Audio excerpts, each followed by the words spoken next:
Alright, so today we're checking out the TOOINS M1 folding electric scooter. So this one here is very similar to the last one. I reviewed the X1, but this is a stand-up scooter, not a sit-down scooter. But the specs are still very good. It's a little bit cheaper. If you're looking for that, and if you prefer something standing up, then this is kind of a more traditional, basic scooter, but it's got some big wheels and suspension, so definitely has more capabilities. We'll talk about that here in a second. But if you're looking for something that's really easy to put together out of the box, it's like 99% assembled. All you gotta do is put these 4 screws in here for the handlebar. Everything else is already assembled out of the box, came nicely packed. Yeah, no damage, of course. It literally took like 5 minutes to put everything together. So real quickly, the specs here on the scooter, we got a rear motor. It's a 1200 watts peak, and in the front we have a drum brake, and the brake in the rear for the motor is an electronic brake, so there's just a mechanical drum brake in the front.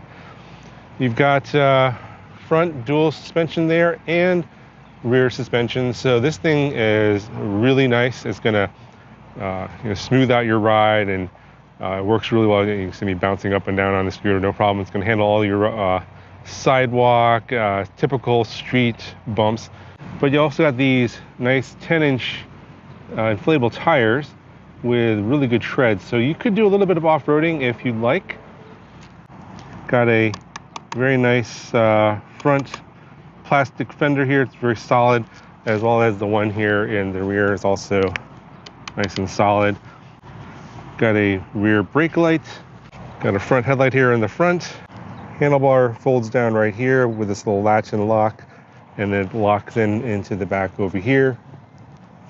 The battery in here is a 48 volt, 10 amp hour, 480 watt hour battery, and you can see the charge for it right there. About 5 to 6 hours to charge the battery. Max range is going to be about 32 miles, but typical range is probably going to be more like 20 miles at higher speeds. But if you're going like 9.3 miles per hour, you'll get that 32 miles. The frame overall looks really solid. It's a aluminum alloy. They're calling it T6 aluminum alloy. It's very, very sturdy. I've already ridden around a little bit, and no rattles or shakes. It is very, very solid. So taking a look at the handlebar, not much going on here. You got some pretty basic grips, but they work well. You got your brake lever here. This is a phone holder. This is mine, not included. Here's the display. You got a thumb throttle here. To turn on, you just long press the button here. And the display is a bit hard to read in bright sunlight, but you got your speedometer display, your drive modes. To switch the modes, you double press the button. To turn on the headlight, you just long press the button. So that'll turn on the headlight. And then if you want to turn on the mood lighting in the bottom there for night riding, you triple press the button. But you're not going to be able to see this in the sunlight. I'll show you what it looks like here in the dark, what the lights look like. So the top speed is 25 miles per hour in this, obviously with a nice 1200 watt motor at 48 volts. It is speed limited out of the box, so you do have to install the app on your smartphone and unlock it to get a higher speed. I'll show you that here in the next part of the video, and then we'll go for a ride. All right, so before we do the ride, I did want to show you the app here and the settings that you can see of the scooter via Bluetooth. The QR code to the app is in the manual, and it's very easy to set up. You just connect via Bluetooth. So I'm currently connected. You can unlock and lock the scooter, so you can do that electronically. You can turn the headlight on and off. You can see here. You can go in your settings here and adjust your other settings with cruise control, for example. So if you turn that on, you can hold the throttle down for 5 seconds and hear a beep, and then it'll maintain that speed for you. I'm going to go ahead and turn that on. You can change the current riding mode. It's currently in Eco. I'm going to leave that alone for now. Lighting control, that's just the headlight. I am going to change the units from metric. Going to change into imperial, so you get miles per hour. And yeah, on the display here, it shows miles per hour now. Great. Language English. So boot mode, it's in kickstart mode, which is kind of standard for a lot of these stand-up scooters. You have to push it and before the throttle will work. Otherwise, you will, when you press the throttle, it's kind of a safety feature. You'll hit the throttle, nothing happens. I'm going to disable that. I'm going to change that to 0 start, so that it'll just start off with throttle only. And then under advanced settings here, you got acceleration and response. So these are the default settings there: brake response, and also the speed limit. Let's see what happens if we change this. So the speed limit is currently set to 24 kilometers per hour default. What is the max here? Looks like there is kind of no max. I know there is a maximum speed limit on this scooter. I'll change this to something pretty high that I probably will not be able to fully test. I think 40 kilometers per hour is about 25 miles per hour. That's probably what the actual speed limit is. But you can set an artificial limit here in the app, which is kind of nice. And there's also a section for firmware updates. And this shows what the current firmware is. Doesn't look like there's anything available right now. I think these buttons here on the bottom, that's your cruise control, and then your eco, slow, or sport mode will correspond here to S there on the main display. Eco is nothing. And then your slow mode, I think this is just a S there with no red. And then this button here is scooter details.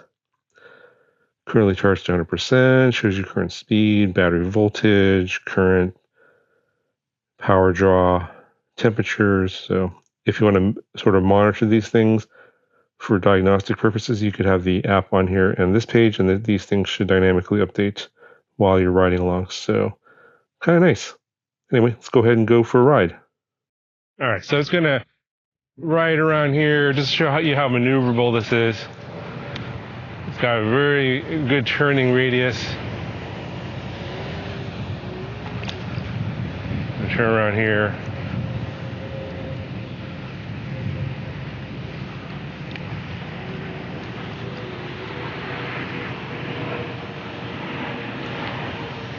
So, very smooth, very controllable, no issues. I like the way the whole ride feels. All right, just gonna go around for a little ride.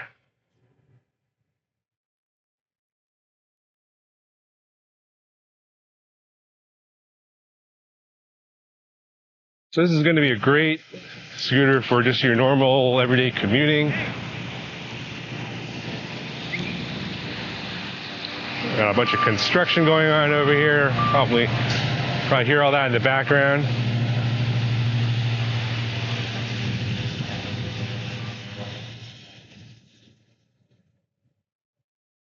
But yeah, I prefer more the sit-down scooters versus these stand-up scooters personally.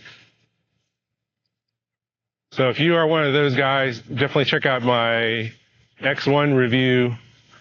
That'll be linked in the description. That was the previous one that I reviewed before this one. But for a stand-up scooter, the suspension is awesome. Let's go down this way here.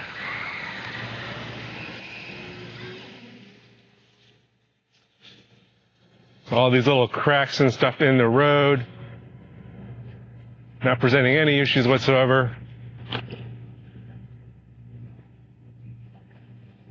It's a very nice, comfortable ride. And again, I think this is a commuting scooter, not for long distance. So if you're looking for something like that, probably need something with a much bigger, larger battery.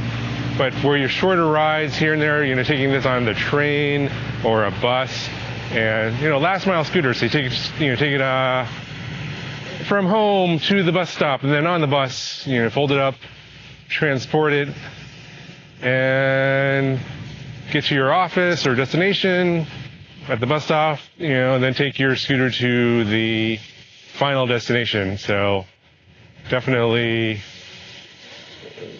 perfect. This is going to be one of those ones that are going to work out really well for that. Around here.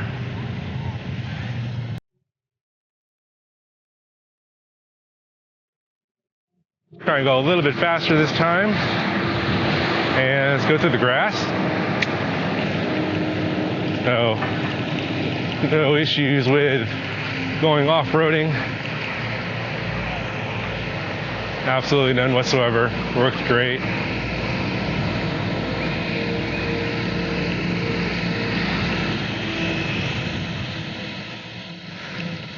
Construction noise is super loud. Hopefully you guys won't be too bothered by that, and apologize if that does.